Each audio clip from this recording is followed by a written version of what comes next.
I think the mural is a snapshot of the Batemans Bay's development up until about the 1980s. It captures the history of the town, and of course the town has now changed a lot. It's now more of a tourist town, and of course tourism and oysters are key elements of the productivity of the region. So my mural represents the historical element of the Clyde River and industrialisation that happened kind of throughout the history of Batemans Bay. It starts with elements of the old sawmill that used to be on this site, and then a big old bridge that used to be the most iconic thing in the area. The old bridge was an important change up, if you like, of access to market for the south coast. So the area was serviced by the Illawarra Steam Navigation Company for the best part of a century.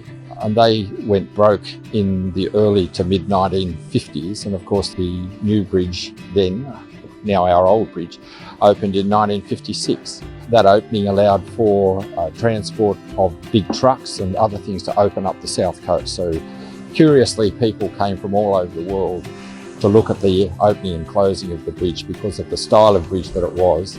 And if you were a bridge fanatic, as obviously people from all over the world were, then this was something that you just had to see. It was on your bucket list.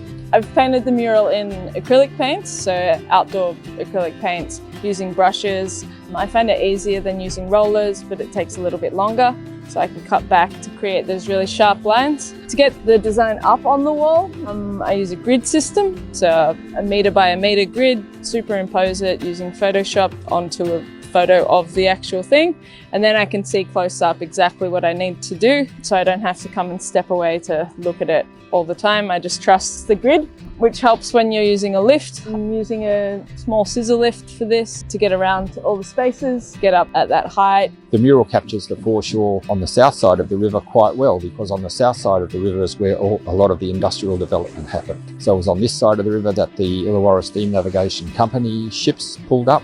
It was on this side of the river that the mills were located, and it was on this side of the river that the town and central business district grew. Facing this way, and we decided to put the bridge on this side from a certain angle to the left of here. It's exactly where the old bridge used to go. You can definitely get a perspective of what it used to be, kind of like the ghost of the old bridge is still there.